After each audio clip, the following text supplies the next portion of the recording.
Mudando de assunto, olha, depois de um pequeno período de trégua, a Covid-19 volta a preocupar no Brasil. A taxa de transmissão voltou a subir e atingiu o maior índice desde julho deste ano.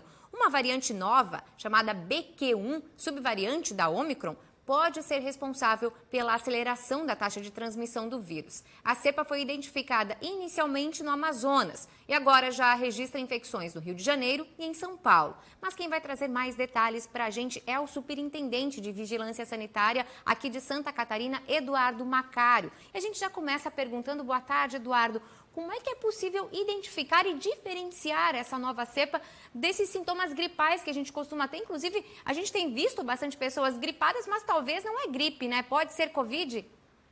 Boa tarde a todos. Não é possível identificar a diferença entre uma infecção causada por um vírus respiratório como a Covid e outro vírus como, por exemplo, influenza, entre outros.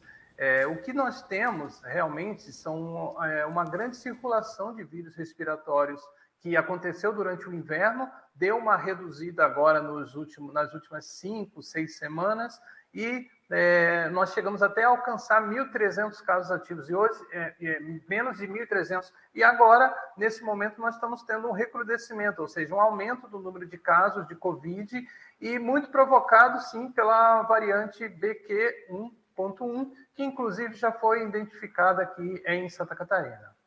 Quantos casos nós temos nesse momento e como é que está o trabalho também da vigilância sanitária, que a gente sabe que não parou, né? Desde que a Covid apareceu aqui no país, a vigilância de Santa Catarina vem trabalhando para vacinar, vem trabalhando para prevenir a população. Como é que estão os casos nesse momento, Eduardo?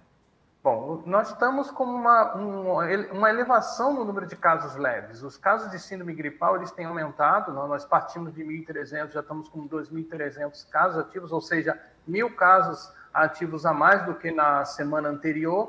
Mas, felizmente, o número de internações e de mortes por Covid-19 continua baixo.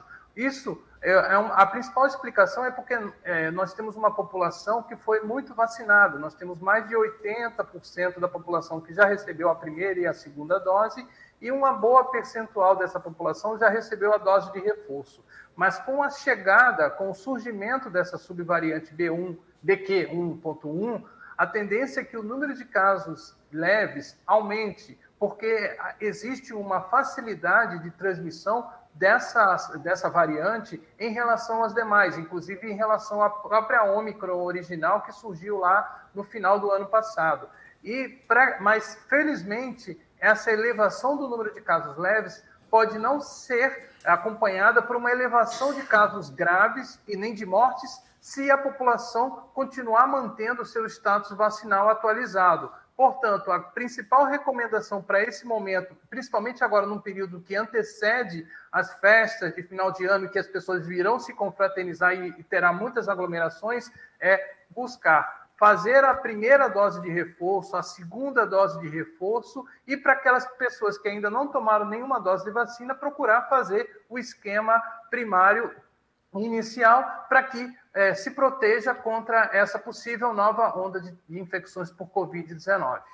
É verdade, Macário. E também é importante, né, caso tenha sintomas, o teste, né? Afinal de contas, a gente sabe, a gente até ouviu boatos aí de que reduziu a quantidade, tem algumas clínicas que estão com baixo número de testes para fazer, porque houve um aumento na procura, mas o teste também é importante ser feito e o uso de máscaras aí no caso, é isso? Isso. Pessoas que apresentem sintomas gripais, como febre, tosse, dor de garganta, coriza, elas devem procurar um serviço de saúde para diagnóstico, tratamento, para coleta de material para a realização de exame e usar máscara. Essas pessoas que têm sintomas respiratórios precisam usar máscara para proteger as outras pessoas. E para a população em geral, além de completar o esquema vacinal, que as vacinas estão disponíveis nos postos de vacinação de todos os municípios, ela deve reforçar as medidas de prevenção que já são conhecidas.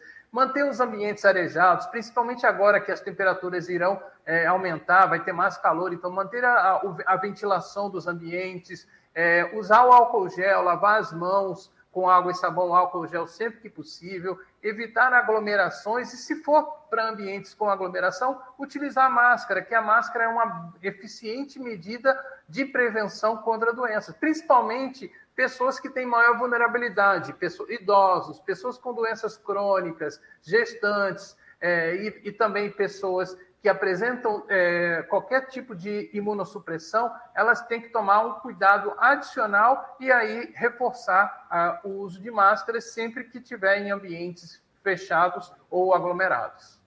Tá certo. Obrigada, viu, Eduardo Macaro, então, da Superintendência de Vigilância em Saúde aqui de Santa Catarina. Fica aí, então, a recomendação.